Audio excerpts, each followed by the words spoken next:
spanning anyone born from the early 80s to the late 90s, or does it? Yeah, a new report says 69% of young people don't think the term represents them fairly, and more than a third say they don't even know what the term means. So is the term dead? Well, joining us now are actress and illustrator Sukey Willis and the founder and creative officer of youth agency ZAK. Good morning to you both. So, Sukey, you're 19, is that right? Yeah. So you are officially classed as a millennial. Just define what a millennial is.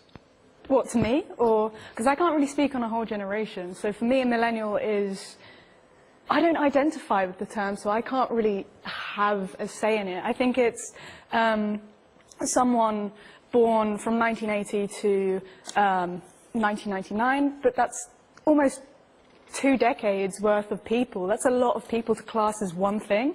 I think it's really silly and stupid. Are you offended by the term?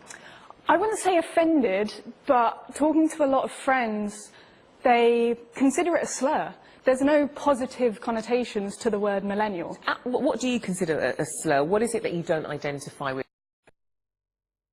issues with? I think it's used by the older generation to create divides. I think there's negative connotations to it that, you know, we're lazy, we don't have opinions on political matters, we just sit on our phones all day and do nothing. I think that's where there's a problem. Just because I wear what I want and I like, you know, the internet and memes and YouTube, it doesn't mean that I don't have anything to say. Matt, what do you think? Do you understand those criticisms? Can you sort of see how perhaps not all young people think that this is a good term? Yeah, absolutely, yeah. I mean, I'm actually on Sukey's side here. You know, this term was coined in a book in 1991, and the guys that actually coined it, you know, they posit that it runs from the age of 13 up to kind of 35, 36. I think the accepted wisdom is that it's around sort of 18 or 19 to about 35, and you cannot generalise a group of people, as Sukey says, that spans almost 2 decades, but not only just in age, in their outlook, in kind of, you know, their cultural sort of status. You know, you can't assign the same name and therefore sort of characteristics, I guess, to, you know, a tech millionaire from Shanghai and a single parent from Swindon. Do you think we're just getting too bogged down in terms? Do you think it's almost like every generation we have to give a name, whether it's Generation X, Generation Y, millennials? I mean, baby boomers was the sort of first one, and there was something sensible about that because it actually meant something. Yeah, and I think millennial did mean something, and it does mean something if all you're going to do is classify, you know, when someone was born. Yes. When you start to extrapolate out and start to assign characteristics and general traits to those people, you're sailing on rough waters there. So then we get into the area of your age range, your age group, this millennial 2 decades, feeling sort of patronised by the media for labelling you in the first place. Yeah. I think my generation, I think we feel misunderstood, and I think there's a lot going on in our generation. I think there's a lot of angst and unrest and frustration that this older generation just doesn't seem to be connected. All young people think that. I remember thinking that when I was a teenager, that nobody understood me. Well, do you know, there is actually some science. Way back. But there is some science there. We spoke to a neuropsychologist, and there is a science behind the fact that there's some enduring traits of youth that, you know, whether you're sort of 25 now or 2,000 years ago, the brain is wired differently. The prefrontal cortex, which is the part that's there around decision making, doesn't fully develop until the mid to late 20s. So there are some things that will always be constant because they're helpful to society.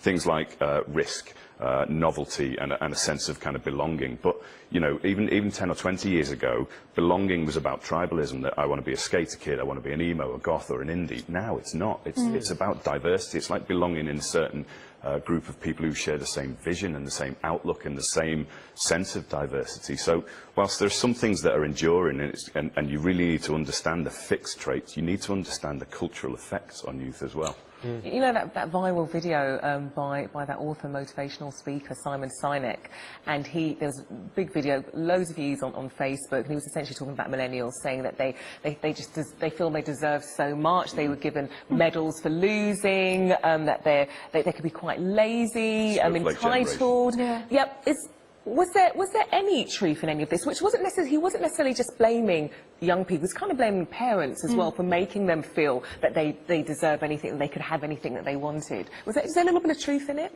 I don't think so. I think is really frustrated with everything. The baby boomers came in, stole all of the free education, and now they expect us to fix the economy. I think that's ridiculous. I think, I think people are tired and fed up and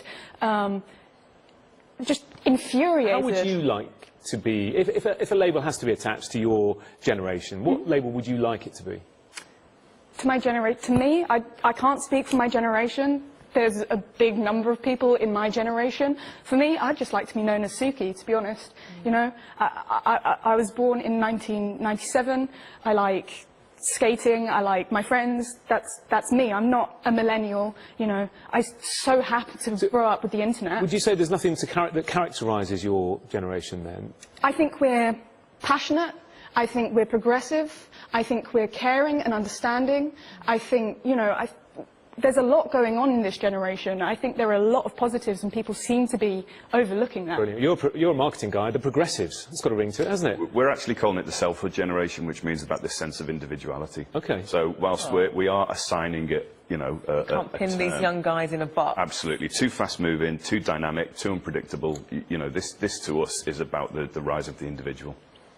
Fascinating, isn't it? I mean, it is a really interesting debate. So what do you think will be the next millennials? What will the next generation be called? Well, as I said, there's always going to be some enduring traits of youth, right? There's always going to be those kind of fixed. And it's the way culture changes is going to define the next generation. And culture and accessibility to culture. Your smartphone means that you can access culture, but you can publish it and get involved. And I think that's what's going to define it. I don't think it'll be a name that defines it. I don't even think it'll be when you're born between a certain time. This thing now is a kind of a seamless acceleration towards kind of, technology, access, and kind of, a feeling of kind of individuality, I guess. Well, for what it's worth, I don't think millennials sound like a negative thing. I wouldn't mind being a millennial. Sadly, I'm too old. Well, I got called a baby boomer earlier, which I was grossly offended by. You're a millennial in my eyes. Yeah. Matt, Sukey, fascinating. Thank you very much indeed for that. A really good discussion. Appreciate your time. Cheers. Great. So, let's speak to Adam Bolton. I think he'll agree he's not a millennial, but he is young at heart. What have you got on all that politics, Adam? Well, I'll tell you